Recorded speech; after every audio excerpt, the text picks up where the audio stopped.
ഇന്നത്തെ വീഡിയോയിൽ നമ്മൾ സിംഗർ 8280 മെഷീൻ എങ്ങനെയാണ് ഓപ്പറേറ്റ് ചെയ്യുന്നതെന്നാണ് നോക്കുന്നത്. ഇതാണ് ഇതിൻ്റെ ഹാൻഡിൽ. ഈ ഹാൻഡിൽ യൂസ് ചെയ്തിട്ട് നമുക്ക് മെഷീൻ ഈസി ആയിട്ട് അപ്പുറമൊക്കെ എടുത്ത് വെക്കാൻ പറ്റും. ഇതിന് മെയിനായിട്ട് 2 സ്പൂൾ പിന്നാണ് വരുന്നത്. ഈ കാണുന്ന ചെറിയ സ്പൂൾ പിന്നാണ് നമ്മൾ ബോബിനിൽ നൂല് ചുറ്റാൻ വേണ്ടി യൂസ് ചെയ്യുന്നത്. പിന്നെ ഈ നീളത്തിലുള്ളതാണ് നമ്മൾ മെഷീനിലേക്ക് നൂല് കോർക്കാൻ വേണ്ടിയിട്ട് നൂല് ഇടുന്ന ഭാഗം. ഇനി ഇതിൻ്റെ പവർ ഫംഗ്ഷൻ എവിടെയാണ് വരുന്നത് നോക്കാം.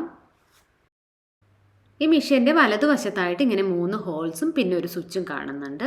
ഇവിടേക്കാണ് നമ്മുടെ ഈ മെഷീനോടൊപ്പം വന്നിരിക്കുന്ന ഈ അഡാപ്റ്റർ കണക്ട് ചെയ്ത് കൊടുക്കുന്നത്. ഈ അഡാപ്റ്റർ നമ്മളിവിടെ കണക്ട് ചെയ്ത് കൊടുത്തിട്ടുണ്ട്. ഇതിൽ നിന്ന് 2 വയറുകളാണ് പോകുന്നത്. ഒന്ന് പെഡലിലേക്കുള്ളതാണ്, ഇത് നമുക്കിങ്ങനെ ചവിട്ടാനുള്ളതാണ്. പിന്നെയുള്ള വയറ് കറണ്ടിലേക്ക് നമുക്ക് കണക്ട് ചെയ്ത് കൊടുക്കാനുള്ളതാണ്. നമ്മളിവിടെ കണക്ട് ചെയ്ത് കൊടുത്തിട്ടുണ്ട്. അതിനുശേഷം ഈ ഒരു സ്വിച്ച് ഓൺ ആക്കുമ്പോഴത്തേക്കാണ് മെഷീൻ ഓൺ ആവുന്നത്. മെഷീൻ ഓൺ ആവുന്നതോടൊപ്പം തന്നെ ഇവിടെ ഒരു ലൈറ്റ് ഉണ്ടാവും, അതും ഓൺ ആവും. പക്ഷേ ഈ ഒരു മെഷീനിൽ ലൈറ്റ് വർക്ക് ചെയ്യുന്നില്ല, അതുകൊണ്ട് എനിക്ക് കാണിക്കാൻ പറ്റുന്നില്ല. ഇനി സ്റ്റിച്ച് ചെയ്യുന്ന ഈ ഭാഗത്ത് കാണുന്ന ഈ ഒരു ബോക്സാണ് നമ്മൾ സ്റ്റിച്ച് ചെയ്യുന്ന സമയത്ത് തുണി വെച്ച് സ്റ്റിച്ച് ചെയ്യാനുള്ള സപ്പോർട്ടായിട്ടും യൂസ് ചെയ്യും. അതുപോലെ തന്നെ ഇതൊരു സ്റ്റോറേജ് ബോക്സുമാണ്. നമുക്കിതിൻ്റെ അടിഭാഗത്ത് ഇങ്ങനെ വിരലിട്ടിട്ട് ഇങ്ങനെ പുറത്തേക്ക് വലിച്ചു കഴിഞ്ഞാൽ ഇതിങ്ങനെ ഓപ്പൺ ആക്കി എടുക്കാം. ഈ ബോക്സ് ഇങ്ങനെ പുറത്തേക്ക് എടുത്ത് ഇതൊന്ന് ഓപ്പൺ ചെയ്ത് കഴിഞ്ഞാൽ അതിൻ്റെ ഉള്ളിലായിട്ട് നമുക്ക് ആക്സസറീസൊക്കെ സ്റ്റോർ ചെയ്ത് വെക്കാം. ഇതിപ്പോൾ മെഷീൻ മേടിക്കുമ്പോൾ തന്നെ വന്നിരിക്കുന്ന ആക്സസറീസാണ് ഇതിനുള്ളിലുള്ളത്. അതെന്തൊക്കെയാണെന്നൊന്ന് നോക്കാം. നോർമൽ സ്റ്റിച്ചിന് ഉപയോഗിക്കുന്ന ഫൂട്ടാണ് ഓൾറെഡി നമ്മൾ മെഷീനിൽ ഇട്ടിട്ടുള്ളത്. അതുകൂടാണ്ട് ഈ ഒരു 2 സൈഡിലും ഗ്യാപ്പുള്ള ഒരു മെറ്റൽ ഫൂട്ട് വന്നിട്ടുണ്ട്. ഇതാണ് നമ്മൾ ഇൻവിസിബിൾ സിപ്പ് ഫിക്സ് ചെയ്യാൻ യൂസ് ചെയ്യുന്നത്. പിന്നെ ഇതിനോടൊപ്പം എക്സ്ട്രാ ബോബിൻസ് വന്നിട്ടുണ്ട്. ഈ ബോബിൻസൊക്കെ ഈ ഫൈബർ ഗ്ലാസ്സിലുള്ളതാണ് വന്നിരിക്കുന്നത്. പിന്നെ ഈ വൈറ്റ് കളർ ഉള്ളതാണ് നമ്മൾ ബട്ടൺ ഹോൾ തുന്നുന്നതിന് വേണ്ടിയിട്ട് യൂസ് ചെയ്യുന്നത്. ഇത് ബട്ടൺ ഫിക്സ് ചെയ്യുന്നതിന് വേണ്ടിയിട്ടാണ് യൂസ് ചെയ്യുന്നത്. ഇതൊക്കെ മിക്കവാറും എല്ലാവരും മാനുവൽ തന്നെയാണ് യൂസ് ചെയ്യാറുള്ളത്. ഇത് ഡാണിങ് പ്ലേറ്റ് ആണ്, ഡാനിങ്ങിന് വേണ്ടിയിട്ട് യൂസ് ചെയ്യുന്നതാണ്.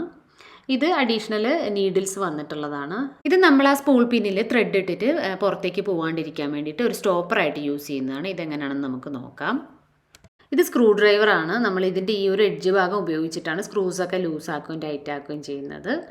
പിന്നെ ഇത് ഡസ്റ്റ് ക്ലീൻ ചെയ്യുന്നതിന് വേണ്ടിയിട്ട് യൂസ് ചെയ്യുന്നതാണ്. ഇതിൻ്റെ ഉള്ളിലായിട്ട് തന്നെ ഒരു ത്രെഡ് റിമൂവറും വന്നിട്ടുണ്ട്. സ്റ്റിച്ചിങ്ങിൽ എന്തെങ്കിലുമൊക്കെ കറക്ഷൻ ഉണ്ടെങ്കിൽ നമുക്ക് സ്റ്റിച്ച് റിമൂവ് ചെയ്യാൻ വേണ്ടിയിട്ടാണ് ഇത് യൂസ് ചെയ്യുന്നത്. ഇനി നമുക്ക് ഈ ബോബിനിൽ എങ്ങനെയാണ് നമ്മൾ ത്രെഡ് ചുറ്റുന്നതെന്ന് നോക്കാം. ഇപ്പോൾ ഈ ബോബിൻ നോക്കുകയാണെങ്കിൽ ഇതിൻ്റെ മേൾഭാഗത്തായിട്ട് 2 ഹോൾസ് തന്നിട്ടുണ്ട്. ഇതിൻ്റെ ഉള്ളിൽ ഓൾറെഡി നമ്മൾ കുറച്ച് നൂല് ചുറ്റി വെച്ചിട്ടുണ്ട്. ഇതിൻ്റെ കൂട്ടത്തിൽ തന്നെ നമുക്ക് ബാക്കി ചുറ്റിയെടുക്കാം. ഇതെങ്ങനെയാണ് ചുറ്റുന്നതെന്ന് നോക്കാം. ആദ്യം നമുക്ക് ഏത് കളർ നൂലാണോ വേണ്ടത് അത് ഈ ഒരു സ്പൂൾ പിന്നിലേക്ക് ഇട്ട് കൊടുക്കാം. ഈ ത്രെഡ് പുറത്തേക്ക് ചാടിപ്പോവാണ്ടിരിക്കാൻ വേണ്ടിയിട്ടാണ് നമ്മൾ ഈ ത്രെഡ് സ്റ്റോപ്പർ ഉപയോഗിക്കുന്നത്. ഇത് 2 വന്നിട്ടുണ്ട്, ഒരെണ്ണം വലുതും പിന്നെ ഒരു ചെറുത് ഞാൻ ആക്സസറീസിൻ്റെ കൂട്ടത്തിൽ കാണിച്ചിട്ടുണ്ടായിരുന്നു. ഇതിൽ ഏത് ഉപയോഗിച്ചിട്ട് വേണമെങ്കിലും നമുക്കിങ്ങനെ ഒന്ന് ലോക്കാക്കി വെക്കാം. ആദ്യം നമ്മൾ നൂലിങ്ങനെ ഇതിൽ നിന്ന് പുറത്തേക്ക് എടുക്കുന്നുണ്ട്. പിന്നെ ഇവിടെ നമ്പേഴ്സ് കൊടുത്തിട്ടുണ്ട്. ഇതിൽ 1 എന്ന് കൊടുത്തിരിക്കുന്ന ഈ ഒരു പോർഷനാണ്. അതിലൂടെ നമ്മൾ നൂല് ഫ്രണ്ടിലേക്ക് കൊണ്ടുവരുന്നുണ്ട്. എന്നിട്ട് ഈ ഇതിൽ കാണുന്നത് പോലെ ഇങ്ങനെ ഒന്ന് റൊട്ടേറ്റ് ചെയ്ത് നേരെ പുറത്തേക്ക് കൊണ്ടുവരുന്നുണ്ട്. അതിനുശേഷം നമുക്ക് ഈ ഒരു ബോബിനിൽ നമുക്ക് മുകളിലായിട്ട് 2 ഹോൾസ് തന്നിട്ടുണ്ടായിരുന്നു. അതിലൊരു ഹോളിലേക്ക് ഈ നൂലൊന്ന് ഇങ്ങനെ ഒന്ന് കോർത്ത് കൊടുക്കണം. ഇങ്ങനെ അല്ലാണ്ട് നമുക്ക് ചെയ്യാം. നമുക്ക് വെറുതെ ഈ ബോബിനിലോട്ട് 2-3 ചുറ്റി കൊടുത്തിട്ട് ഇതിലോട്ട് ഇട്ടാലും മതി. അപ്പോൾ ഞാൻ ഇതിൽ കാണിക്കാൻ വേണ്ടിയിട്ട് ഇങ്ങനെ ഒന്ന് ഈ ഹോളിലേക്ക് കോർത്തിട്ടുണ്ട്. അതിനുശേഷം നമ്മളിതൊന്ന് ലോക്കാക്കി കൊടുക്കുന്നുണ്ട്. ലോക്കാക്കുന്നതിന് വേണ്ടിയിട്ട് ഇത് റൈറ്റ് സൈഡിലോട്ട് ഇങ്ങനെ തള്ളിയാൽ മതി. അപ്പോൾ ഒരൊച്ച കേൾക്കും. അപ്പോൾ ലോക്കായി കഴിഞ്ഞു. ഇനി ഈ നൂലിൽ ഇങ്ങനെ പിടിച്ചുകൊണ്ട് തന്നെ നമ്മൾ കാല് കൊണ്ടൊന്ന് പ്രസ് ചെയ്ത് കഴിഞ്ഞാൽ ഈ നൂല് ചുറ്റി തുടങ്ങും. നമ്മൾ ആവശ്യത്തിനുള്ള നൂല് ചുറ്റിയിട്ടുണ്ട്. ഇനിയിപ്പോൾ നമ്മൾ ആദ്യം ഇതിലേക്ക് ഇങ്ങനെ ഇൻസേർട്ട് ചെയ്ത് കൊടുത്ത നൂലിൻ്റെ എഡ്ജ് ഭാഗമുണ്ട്. ആ ഒരു എഡ്ജ് നമുക്കങ്ങനെ കട്ട് ചെയ്ത് കൊടുക്കാം. പിന്നെ നമുക്ക് ഈ ഒരു ബോബിൻ്റെ നൂലും കട്ട് ചെയ്തെടുക്കാം. ഇനി നമുക്ക് നോക്കേണ്ടത് ഇതെങ്ങനെയാണ് നമ്മുടെ ഈ ബോബിൻ കേസിൽ ഇൻസേർട്ട് ചെയ്യുന്നതെന്നാണ്. ബോബിൻ പുറത്തേക്ക് എടുക്കുന്നതിന് മുമ്പായിട്ട് തന്നെ നമ്മൾ ആദ്യം ലോക്ക് ചെയ്ത് വെച്ചിരിക്കുന്ന പൊസിഷൻ തിരിച്ച് പഴയ പോലെ ആക്കിയിട്ട് നമുക്ക് ബോബിൻ ഇങ്ങനെ പുറത്തേക്ക് എടുക്കാം. ഇനി നമുക്ക് ബോബിൻ കേസ് എങ്ങനെയാണ് ഇവിടെ നിന്ന് ഊരിയെടുക്കുന്നതെന്നാണ് നോക്കാൻ പോകുന്നത്. ഇപ്പോൾ ഈ ബോബിൻ കേസിൻ്റെ സെൻറ്റർ ഭാഗത്തായിട്ട് ഇങ്ങനെ ഒരു ലിവർ പോലെ കാണുന്ന ആ ഒരു ലിവറിൽ നമ്മളിങ്ങനെ പുറത്തേക്ക് ഒന്ന് പുഷ് ചെയ്താൽ അത് നമ്മുടെ കയ്യിലേക്ക് ഇങ്ങനെ പിടിക്കാൻ പറ്റുന്ന പാകത്തിന് വരും. അപ്പോൾ അതിലേക്ക് പിടിച്ച് നമുക്ക് ഇങ്ങനെ ഒന്ന് പുറത്തേക്ക് എടുത്തു കഴിഞ്ഞാൽ ഈ കേസ് പുറത്തേക്ക് പോരും. സപ്പോസ് നമ്മുടെ മെഷീൻ്റെ നീഡിൽ താഴ്ന്നാണ് ഈ ഒരു കേസിൻ്റെ ഭാഗത്തേക്ക് താഴ്ന്നിരിക്കുകയാണെങ്കിൽ ഇത് പുറത്തേക്ക് വരില്ല. അങ്ങനെയാണെങ്കിൽ നമ്മൾ മാനുവലായിട്ട് നമ്മുടെ മെഷീൻ്റെ റൈറ്റ് സൈഡിലായിട്ട് ഒരു വീലുണ്ടാവും. അത് തിരിക്കുമ്പോഴത്തേക്കും നമ്മുടെ നീഡിൽ മുകളിലേക്ക് പോകും. ആ സമയത്ത് നമുക്കിപ്പോൾ കാണിച്ചതുപോലെ ഈ ഒരു കേസിൻ്റെ ലിവർ ഇങ്ങനെ വലിച്ചിട്ട് നമുക്കിതിനെ പുറത്തേക്ക് എടുക്കാം. ഇതിനകത്ത് ഓൾറെഡി നൂലുള്ള ഒരു ബോബിൻ ഇരിപ്പുണ്ട്. അത് വെറുതെ ഇങ്ങനെ ഒന്ന് തട്ടിയിട്ട് പുറത്തേക്ക് വലിച്ചാൽ മതി. ഇനി നമുക്ക് പുതിയ ബോബിൻ ഇൻസേർട്ട് ചെയ്യുന്നതിന് വേണ്ടിയിട്ട് ഈ ഒരു ബോബിനിലെ നൂല് നമ്മുടെ നേർക്ക് ഇങ്ങനെ നമ്മളെ ഫേസ് ചെയ്യുന്ന വിധത്തിൽ ഇങ്ങനെ വലിച്ചു പിടിക്കുക. അതിനുശേഷം ഈ കാണുന്ന ഒരു ചെറിയൊരു ഹോളുണ്ട്. ഈ ഹോൾ വഴി നമ്മൾ ഇതിൻ്റെ ഉള്ളിലേക്ക് ഇൻസേർട്ട് ചെയ്ത് കൊടുക്കുകയാണ് ചെയ്യുന്നത്. ഈ കാണുന്ന ഈ ഒരു ടെൻഷൻ പ്ലേറ്റിൻ്റെ ഉള്ളിലൂടെ ഇൻസേർട്ട് ചെയ്ത് ഈ സെൻറ്ററിൽ കാണുന്ന ഈ ഒരു ഹോൾ വഴി ഇതിങ്ങനെ പുറത്തേക്ക് എടുക്കുകയാണ് ചെയ്യുന്നത്. ഇനി നമ്മൾ ആദ്യം ചെയ്തതുപോലെ തന്നെ ഈ കേസിൻ്റെ സെൻറ്ററിലുള്ള ഈ ഒരു പ്ലേറ്റ് ഇങ്ങനെ ഒന്ന് ഓപ്പൺ ചെയ്ത് പിടിക്കുന്നുണ്ട്. ഇതിന് ലാച്ച് എന്നാണ് പറയുന്നത്. ഈ ലാച്ചിൽ ഇങ്ങനെ പിടിച്ചതിന് ശേഷം ഈ കേസിൽ കാണുന്ന ഒരു ഫിംഗർ പോലെ പുറത്തേക്ക് കാണുന്നതിന് ഫിംഗർ എന്ന് തന്നെയാണ് പറയുന്നത്. ഈ ഫിംഗർ മെഷീൻ്റെ ഉള്ളിലേക്ക് ഒരു ഗ്യാപ്പ് കൊടുത്തിട്ടുണ്ടാവും. അതിൻ്റെ ഉള്ളിലേക്ക് പോകുന്ന കണക്കാക്കിയിട്ട് വെച്ചതിന് ശേഷം ജസ്റ്റ് ഒന്ന് പ്രസ് ചെയ്ത് കൊടുത്താൽ മതി. അപ്പോൾ ടിക്ക് എന്നൊരു ഒച്ച കേൾക്കും. ദാറ്റ് മീൻസ് അത് കറക്റ്റായിട്ട് അവിടെ ഇൻസേർട്ട് ആയി എന്നാണ്. ഇനി നമുക്ക് ഇതിൻ്റെ കവർ ഒന്ന് അടച്ചു കൊടുക്കാം. അതിനുശേഷം നമുക്ക് ഇനി മെഷീനിൽ എങ്ങനെയാണ് ത്രെഡ് ചെയ്യുന്നതെന്ന് നോക്കാം. നമ്മൾ മുന്നേ ചെയ്തതുപോലെ തന്നെ ഈ ഒരു സ്പൂൾ പിന്നിൽ ത്രെഡ് ഇട്ട് വെച്ചിട്ടുണ്ട്. പിന്നെ ഈ ഒരു സ്റ്റോപ്പർ ഇട്ടിട്ട് ഇതിങ്ങനെ സ്റ്റോപ്പ് ചെയ്തും വെച്ചിട്ടുണ്ട്. ഇനി നമുക്ക് ഈ ത്രെഡിൻ്റെ എഡ്ജ് ഭാഗം ഇങ്ങനെ പുറത്തേക്ക് വലിക്കാം. ഇവിടെ കൊടുത്തിരിക്കുന്ന നമ്പർ അനുസരിച്ചിട്ട് ആദ്യത്തെ നമ്പർ 1 എന്ന് ഇവിടെ കൊടുത്തിട്ടുണ്ട്. ആ ഒരു ഭാഗത്തൂടെ നമ്മളിങ്ങനെ ഉള്ളിലേക്ക് വിടുന്നുണ്ട്. അടുത്ത് രണ്ടാമത്തെ നമ്പർ കൊടുത്തിരിക്കുന്നത് ഈ ഒരു ഭാഗത്താണ്. ഇതിൻ്റെ റൈറ്റ് സൈഡിലൂടെ നമ്മൾ ഈ നൂല് താഴേക്ക് കൊണ്ടുവരുന്നുണ്ട്. എന്നിട്ട് ഏറ്റവും താഴെ പോയിട്ട് ഇതിങ്ങനെ ഒന്ന് താഴെ കൂടെ പോയി യൂ ടേൺ എടുത്ത് മുകളിലേക്ക് വരുന്നത് പോലെയാണ് വരുന്നത്. അതിനുശേഷം നമുക്ക് ഈ മുകളിൽ നോക്കുവാണെങ്കിൽ ഇവിടെ ഒരു മെറ്റൽ പാർട്ട് കാണുന്നുണ്ട്. ഈ ഒരു ഭാഗം നമുക്ക് താഴ്ന്നാണ് ഇരിക്കുന്നതെങ്കിൽ ഈ റൈറ്റ് സൈഡിലുള്ള വീലൊന്ന് തിരിച്ചു കൊടുത്തു കഴിഞ്ഞാൽ അതിങ്ങനെ പൊങ്ങി പുറത്തേക്ക് വരും. അപ്പോൾ നമുക്കത് നൂല് അതിൻ്റെ ഉള്ളിലേക്ക് ഇൻസേർട്ട് ചെയ്യാൻ നല്ല എളുപ്പമാണ്. ഇപ്പോൾ ഈ മെറ്റൽ പോർഷൻ നമുക്ക് കാണാൻ പറ്റുന്നുണ്ട്. അതിൻ്റെ മുകളിൽ സിമ്പൽ കൊടുത്തിട്ടുണ്ട്. നമ്മൾ റൈറ്റ് സൈഡിൽ നിന്ന് പോയിട്ട് മെറ്റലിൻ്റെ ഉള്ളിലൂടെ ലെഫ്റ്റ് സൈഡിലൂടെ താഴേക്ക് വരുന്നുണ്ട്. അടുത്ത് താഴെ 5 എന്ന നമ്പറാണ് കൊടുത്തിരിക്കുന്നത്. ഈ 5 ഇവിടാണ് കൊടുത്തിരിക്കുന്നത്. അപ്പം ഇവിടെ ഒരു ഗ്യാപ്പ് കാണുന്നുണ്ട്. ആ ഒരു ഗ്യാപ്പിലൂടെ നൂലുള്ളിലേക്ക് പോകുന്നുണ്ട്. നെക്സ്റ്റ് നമ്മുടെ നീഡിലിൻ്റെ മേൾഭാഗത്തായിട്ട് ഇങ്ങനെ ഒരു ചെറിയ കമ്പി പോലെ ഒരു പോർഷൻ വന്നിട്ടുണ്ട്. അതിൻ്റെ ഉള്ളിലൂടെ നമ്മൾ ഈ നൂല് പുറത്തേക്ക് എടുക്കുന്നുണ്ട്. ഏറ്റവും ലാസ്റ്റായിട്ട് നമ്മൾ ഈ ഒരു നൂല് സൂചിയുടെ ഉള്ളിലേക്ക് ഇങ്ങനെ കോർത്ത് പുറത്തേക്ക് എടുക്കുന്നു. ഇപ്പോൾ ഈ സൂചിയുടെ പൊസിഷൻ കറക്റ്റായിട്ട് നമുക്ക് നൂല് കോർക്കാൻ പറ്റുന്ന വിധത്തിലല്ല നിൽക്കുന്നതെങ്കിൽ വീണ്ടും നമ്മൾ ഈ ഒരു റൈറ്റ് സൈഡിലുള്ള വീല് റൈറ്റിലോട്ടും ലെഫ്റ്റിലോട്ടും ഒന്ന് അഡ്ജസ്റ്റ് ചെയ്ത് കൊടുത്തു കഴിഞ്ഞാൽ ഈ ഒരു സൂചിയുടെ പൊസിഷൻ അങ്ങോട്ടും ഇങ്ങോട്ടും മാറും. അപ്പോൾ നമുക്ക് ഈസി ആയിട്ട് ഇതിൻ്റെ ഉള്ളിലൂടെ നൂല് കോർത്ത് നമുക്ക് പുറത്തേക്ക് എടുക്കാം. ഇപ്പോൾ മുകളിലത്തെ നൂല് പുറത്തേക്ക് എത്തിയിട്ടുണ്ട്. ഇനി നമുക്ക് വീണ്ടും ഈ ഒരു റൈറ്റ് സൈഡിലെ ബട്ടൺ ഇങ്ങനെ ഒന്ന് തിരിച്ചിട്ട് മാനുവലി നമ്മൾ സ്റ്റിച്ച് ചെയ്യുന്നതാണ്. അങ്ങനെ ചെയ്യുന്ന സമയത്ത് ഈ നൂല് പോയിട്ട് താഴെയുള്ള നൂലിനെ കൂടി വലിച്ചിട്ട് പുറത്തേക്ക് കൊണ്ടുവരികയാണ് ചെയ്യുന്നത്. ഇപ്പോൾ നോക്കിക്കഴിഞ്ഞാൽ നമുക്കറിയാം ബോബിൻ്റെ നൂല് ഈ ഒരു നൂലുമായിട്ട് കണക്ട് ചെയ്ത് പുറത്തേക്ക് എത്തിയിട്ടുണ്ട്. ഇനി നമുക്ക് ഈ 2 നൂലും ഇങ്ങനെ ഒന്നിച്ച് പുറത്തേക്ക് എടുത്തിട്ട് ഈ ഫൂട്ടിൻ്റെ സെൻറ്റർ പോർഷനിലൂടെ നമ്മൾ ഈ 2 നൂലിനെയും ഇതിൻ്റെ പിന്നിലേക്ക് എടുത്തിടുകയാണ് ചെയ്യുന്നത്. ഈ സമയത്ത് നമുക്ക് ഫൂട്ട് അഡ്ജസ്റ്റ് ചെയ്യാനുള്ള ബട്ടൺ നോക്കാം. ഈ കാണുന്ന വൈറ്റ് ബട്ടനാണ് ഫൂട്ട് ഉയർത്താനും താഴ്ത്താനും വേണ്ടി നമ്മൾ ഉപയോഗിക്കുന്നത്. ഈ കാണുന്നതാണ് ഫൂട്ട്. നമ്മൾ നോർമൽ സ്റ്റിച്ചിനെല്ലാം ഈ ഒരു ഫൂട്ടാണ് യൂസ് ചെയ്യുന്നത്. നമ്മൾ ഇതിനൊന്ന് ഉയർത്തി എന്നിട്ട് 2 നൂലും പിന്നിലേക്ക് നീക്കിയിട്ടിട്ടുണ്ട്. ഇനി നമുക്ക് ഇവിടെ വെച്ച് തയ്ക്കണമെങ്കിൽ നമുക്കിവിടെ ഒരു സപ്പോർട്ട് വേണം. അപ്പോൾ സ്റ്റോറേജ് ബോക്സ് എടുത്ത് നമ്മൾ ഈ ഭാഗം ഒന്ന് ക്ലോസ് ചെയ്ത് കൊടുത്തിട്ടുണ്ട്. അപ്പോൾ നമുക്ക് ഫ്ലാറ്റ് ഏരിയ റെഡി ആയിട്ടുണ്ട്. ഇനി നമുക്ക് ഇതിൻ്റെ പുറത്തിങ്ങനെ തുണി വെച്ചിട്ട് സ്റ്റിച്ച് ചെയ്യാൻ തുടങ്ങാം. പിന്നെ നമ്മൾ എന്തെങ്കിലുമൊക്കെ സ്റ്റിച്ച് ചെയ്ത് തുടങ്ങുമ്പോഴും അവസാനിപ്പിക്കുമ്പോഴും നമ്മളിങ്ങനെ ഒന്ന് ലോക്ക് ചെയ്ത് കൊടുക്കണം. ലോക്ക് ചെയ്യാന്ന് വെച്ച് കഴിഞ്ഞാൽ ഫ്രണ്ടിലോട്ടും ബാക്കിലോട്ടും ഒരു 2-3 സ്റ്റിച്ച് ഇങ്ങനെ ഇട്ട് കൊടുക്കണം. അതിന് വേണ്ടി യൂസ് ചെയ്യുന്ന ബട്ടണാണിത്. ഇത് താഴ്ത്തുന്നതനുസരിച്ച് സ്റ്റിച്ച് ബാക്കിലോട്ട് പോകും, റിലീസ് ചെയ്യുന്നതനുസരിച്ച് സ്റ്റിച്ച് ഫ്രണ്ടിലേക്ക് വരും. ഇനി അടുത്ത ബട്ടൺ വരുന്നത് ഈ മുകളിൽ കാണുന്നതാണ്. ഇത് ത്രെഡിൻ്റെ ആ ഒരു ടൈറ്റ്നെസ്, അതായത് ബോബിനിൽ നിന്നും മുകളിൽ നിന്നും വരുന്ന ത്രെഡുകൾ തമ്മിൽ ഇങ്ങനെ കണക്ട് ചെയ്തിട്ടാണ് സ്റ്റിച്ചസ് പോകുന്നത്. അത് രണ്ടും നല്ല ടൈറ്റായി ഇരുന്നാലാണ് നല്ല പ്രോപ്പറായിട്ടുള്ള സ്റ്റിച്ചിങ് വരിക. ഇതൊക്കെ നമ്മൾ ഏകദേശം ഒരു സെൻറ്ററിലാണ് വെക്കാറ്. പക്ഷേ ചില മെഷീൻസിനൊക്കെ ഇതിൻ്റെ സെറ്റിങ്സ് ഇങ്ങനെ വേരി ചെയ്ത് വരാറുണ്ട്. അപ്പോൾ നമ്മളൊരു 2 പീസ് തുണിയെടുത്ത് ഒന്ന് സ്റ്റിച്ച് ചെയ്തിട്ട് 2 സൈഡിലേക്ക് വലിച്ചു നോക്കുമ്പോൾ ഭയങ്കരമായിട്ട് ഗ്യാപ്പ് കാണുന്നുണ്ടെങ്കിൽ ആ ത്രെഡ് ആ സ്റ്റിച്ച് ലൂസാണെന്ന് നമുക്ക് മനസ്സിലാക്കാം. അങ്ങനെയാണെങ്കിൽ അത് ടൈറ്റ് ചെയ്ത് കൊടുക്കണം. അവരവരുടെ മെഷീൻസിൻ്റെ സെറ്റിങ്സ് അനുസരിച്ചിട്ട് അത് അങ്ങോട്ടും ഇങ്ങോട്ടും നീക്കി മാനേജ് ചെയ്തിട്ട് അഡ്ജസ്റ്റ് ചെയ്യാവുന്നതേ ഉള്ളൂ.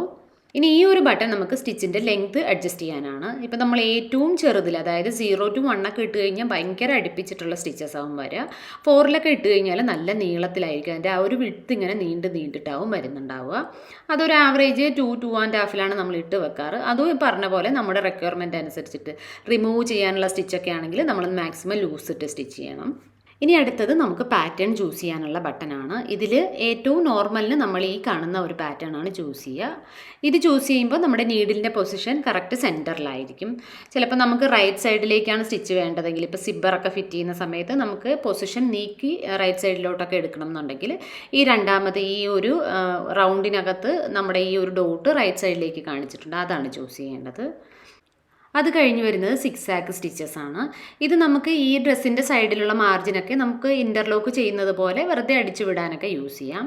പിന്നെ അതിൻ്റെ താഴോട്ട് ഒരു 4 പാറ്റേൺ തന്നിട്ടുണ്ട്. അതും ഈ സിക്സാക്കിൻ്റെ പോലെ തന്നെ ചെറിയ രീതിയിൽ ഡിസൈൻ മാറിയിട്ട് ചെറിയൊരു എംബ്രോയ്ഡറി പോലൊക്കെ നമുക്ക് ചെയ്യാൻ വേണ്ടിയിട്ട് തന്നിരിക്കുന്നതാണ്. അതുപോലെ തന്നെ ഈ ഒരു സി പോലത്തെ ഷേപ്പും ചെറിയൊരു എംബ്രോയ്ഡറി പോലെ തോന്നിക്കുന്നതാണ്. ഇനി റെഡ് കളറിൽ കൊടുത്തിരിക്കുന്ന 3 ബട്ടൺസ് നമുക്ക് ബട്ടൺ ഹോൾ തുന്നുന്നതിന് വേണ്ടിയിട്ടുള്ളതാണ്. ഈ സ്റ്റിച്ചസ് ഒക്കെ ഞാൻ ഒരുവിധം എല്ലാ മെഷീൻസിൻ്റെയും ജനോമിൻ്റെയും ബ്രദറിൻ്റെയും ഒക്കെ മെഷീൻസിൻ്റെ സെറ്റിങ്സും സ്റ്റിച്ചസും ഒക്കെ ഇട്ടിട്ടുണ്ട്. അതിലെല്ലാത്തിലും കോമൺ തന്നെയാണ് ഈ ബട്ടൺ ഹോളൊക്കെ വരുന്നത്. അപ്പം ഈ 3ഉം നമ്മൾ അതിന് വേണ്ടിയിട്ടാണ് യൂസ് ചെയ്യുന്നത്. പിന്നെ ഇത് ബേസിക് മോഡൽ ആയതുകൊണ്ട് വേറെ അധികം സ്പെഷ്യൽ സ്റ്റിച്ചസ് ഒന്നും ഇതിനില്ല. ഇനി നമുക്ക് ഓരോരോ സ്റ്റിച്ചസ് എങ്ങനെയാണ് ചെയ്യുന്നതെന്ന് നോക്കാം.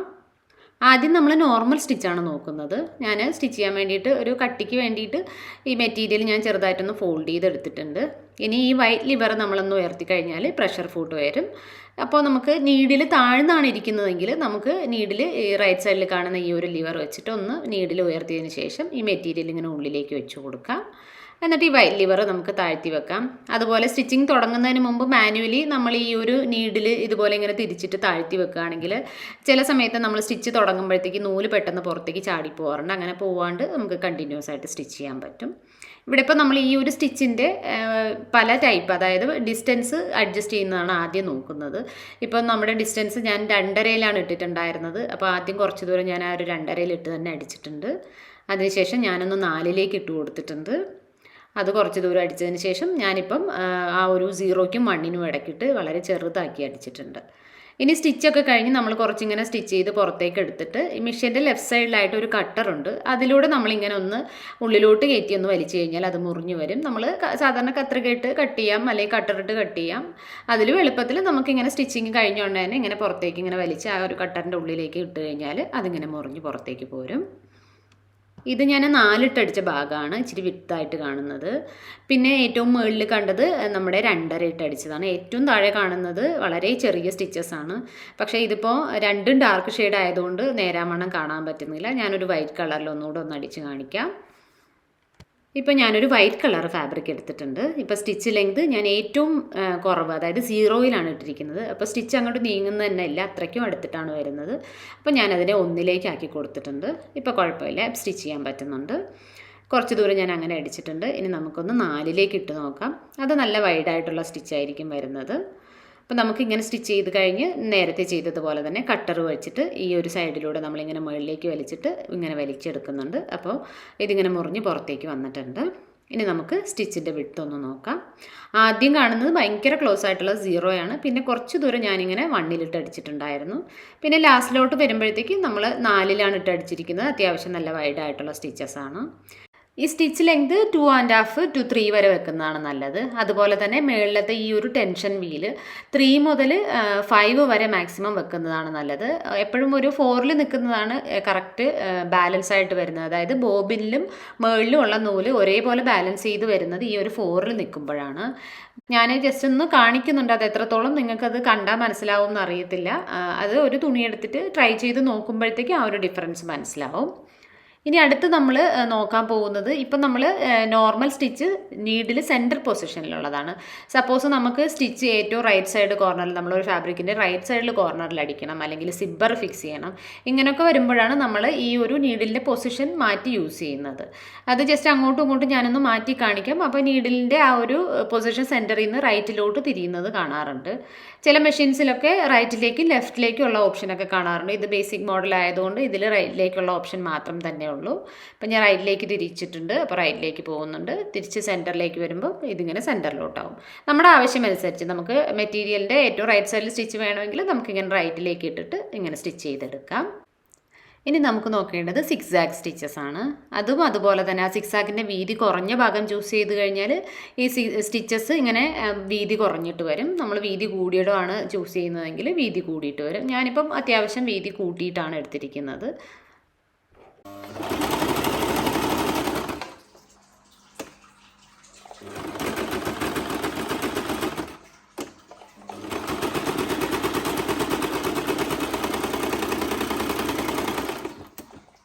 ഈ സിക്സാക് സ്റ്റിച്ചസിൻ്റെ വീതി കൂടിയും കുറച്ചുമൊക്കെ ഞാൻ ഇട്ട് നോക്കി സ്റ്റിച്ച് ചെയ്തിട്ടുണ്ടായിരുന്നു. ഈ സ്റ്റിച്ചസാണ് ഈ കാണുന്നത്. ഇത് കുറച്ചുകൂടി വൈഡായപ്പോൾ ഈ കാണുന്നതാണ്. പിന്നെ അത് കഴിഞ്ഞ് ഈ സെപ്പറേറ്റ് കാണിക്കുന്ന സ്റ്റിച്ചാണ് ഈ ഏറ്റവും താഴെ കാണുന്ന ഈ ലോങ് ആയിട്ടുള്ള സ്റ്റിച്ച്. ഈ ടെൻഷൻ വീല് മുന്നേ ഞാൻ അഡ്ജസ്റ്റ് ചെയ്യുന്ന സമയത്ത് മാറ്റിയിട്ടിട്ടുണ്ടായിരുന്നു. അതുകൊണ്ടാണ് ഈ സിക്സാക്ക് കറക്റ്റായിട്ട് ആ ഒരു സിക്സാക്കിൻ്റെ ഷേപ്പ് അല്ലാണ്ട് ഇങ്ങനെ രണ്ട് സൈഡിൽ നിന്നും വലിഞ്ഞതുപോലെ കാണുന്നത്. ഇതാണ് ആ ഒരു ടെൻഷൻ വീല് മാറിക്കിടക്കുമ്പോൾ വരുന്ന ഒരു വ്യത്യാസം. അടുത്ത് നമുക്കിതൊന്ന് ചെയ്തു നോക്കാം.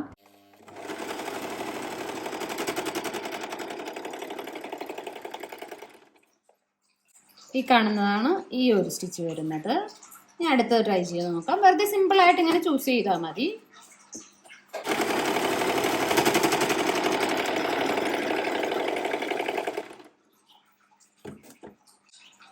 ഇതിപ്പോൾ ഈ ഒരു സ്റ്റിച്ചാണ്. തൊട്ടടുത്തത് ചൂസ് ചെയ്യുമ്പോൾ ഈ ഒരു സിമ്പിൾ മറു സൈഡിലേക്ക് കാണിക്കും.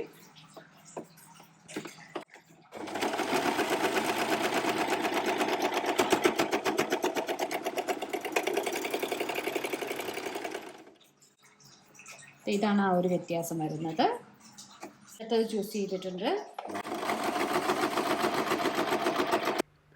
ഈ ഒരു പാറ്റേൺ കുറച്ച് ലോങ് ആയിട്ടാണ് വന്നിരിക്കുന്നത്. നമുക്ക് ഇതിനെ കുറച്ചുകൂടി അടിഞ്ഞ രീതിയിൽ വേണമെങ്കിൽ ഈ സ്റ്റിച്ചിൻ്റെ ലെങ്ത്ത് നമുക്കൊന്ന് കുറച്ച് കൊടുത്താൽ മതി. ഇതേപോലെ ഓരോ പാറ്റേണിനും സ്റ്റിച്ച് ലെങ്ത് ഒക്കെ കൂട്ടിയും കുറച്ചുമൊക്കെ നമുക്ക് പരീക്ഷിച്ച് ഓരോന്നോരോന്നായിട്ട് സ്റ്റിച്ച് ചെയ്ത് നോക്കിയാൽ മനസ്സിലാക്കാവുന്നതാണ്. ഇനി നമുക്കിതിൽ ബാക്കിയുള്ളത് ബട്ടൺ ഹോള് സ്റ്റിച്ച് ചെയ്യുന്നതാണ്. അത് ഞാൻ വേറൊരു വീഡിയോ ആയിട്ട് അപ്ലോഡ് ചെയ്യാം. അപ്പോൾ പുതിയൊരു വീഡിയോ ആയിട്ട് കാണുന്നവരെ എല്ലാവർക്കും ബൈ ബൈ.